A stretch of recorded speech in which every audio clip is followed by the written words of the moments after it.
Alright, we done my little test run on this thing. I believe my upgrades killed the transmission in it. They kind of a downgrade, really, almost. They got so much pressure on the drive shafts, because the drive shafts are too long for the factory length. And I noticed I'm having problems with the bearing coming out of the end of the axle, or the carrier hub. Right there, that is the bearing that fell out. Problem is, there are too much space even with the adapters, which will actually work real good. That's a good upgrade, but the only thing, you got too much space in here, which you will have to add a spacer or washer, because get that on in there. That's a lot of space there, here to here. You have to have a spacer. The only other downfalls about doing the metal gears and metal drive shafts is the drive shafts are too long. It's really got it in a bind. It's actually twisting the rear end this way, front end the same way. It turns okay. I really like the metal gears in them that you add to your factory plastic casting. The only modifications I had to do is on the transmission shaft. File the little splines off of it, and then file a flat spot so the set screw have a place to bite into. But if you look, show you how much pressure it got on it. The drive shaft, the output shaft on the transmission is twisted. It's actually not straight. It's got it cocked to the side this way, and then this one is cocked this way from the pressure of the drive shaft. But other than that, to run the 12mm adapters, you will have to put a spacer in between them, the bearing and the adapter. But with the factory, they will fit on there with no problem. There we go. It fits on there no problem. The bearing will not fall out on it. On the back, it ain't no big worry about, because your bearing is back up in here and it will not come out, but your back will be fine, but the front ones you do have to add a spacer. Other than that, I done tore the transmission up in. I'm planning on upgrading the transmission. I'm gonna want the metal transmission with the 380 motor on it.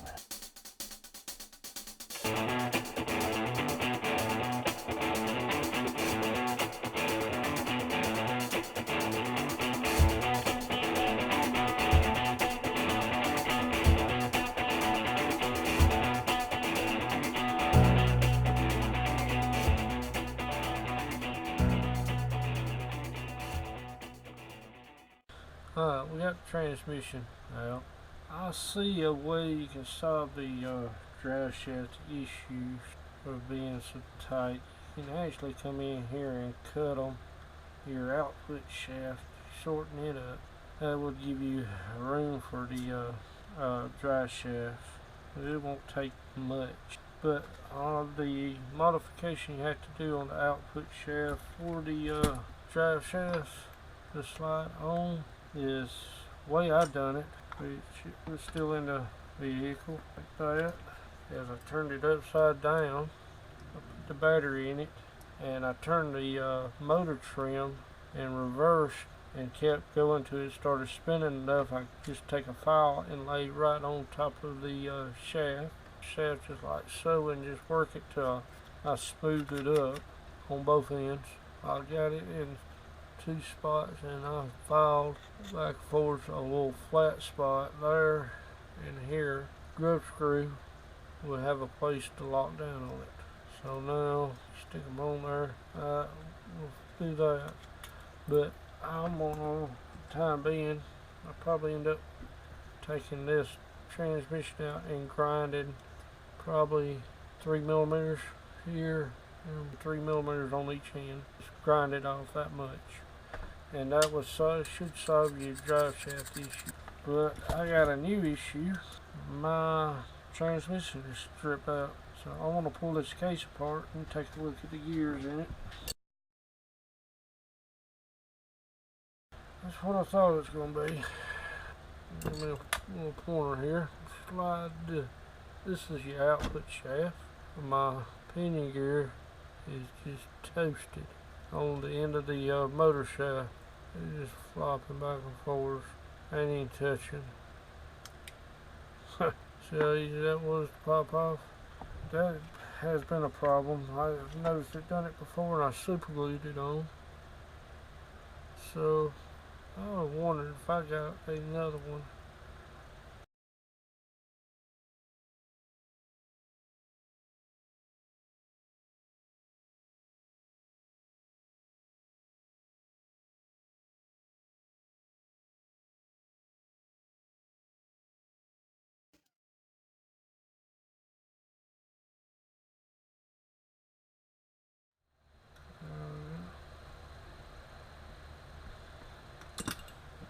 Shove this back down there.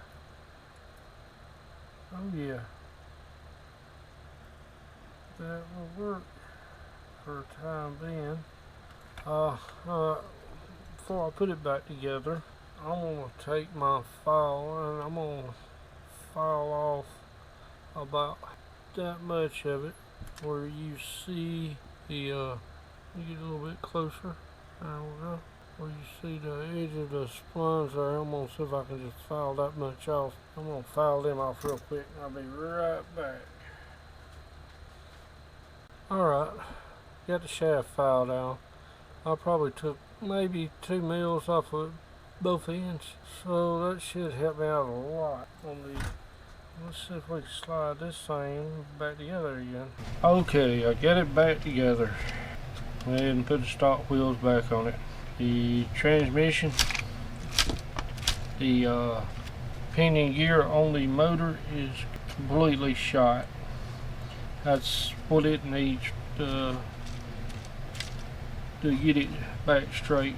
But me shorting the output shafts on the transmission took out the bind on the drive shafts. Easy fix. All you had to do is take like 2mm off of each end. Since I put the stock wheels back on it, the bearings do not come out of the front hubs anymore. Back wheels are great. So time for upgrade on the transmission. I'm gonna go ahead and get the aluminum transmission ordered for it. But yeah, other than that, I give a thumb up on the metal gear drive shaft upgrades. Other than doing what little modifications I had to do to the output shafts, it was pretty easy. And also it gives you a couple of extra grub screws. I got 6 extra grub screws, and there's another screw laying around here somewhere, nut, and some the 12mm adapter kit, which I like really a lot. I think it's pretty cool. I'm probably going to try to find a set of smaller wheels to go on it, but it also give you also have your extra C-hubs and your pinion gear and your ring gear and axles.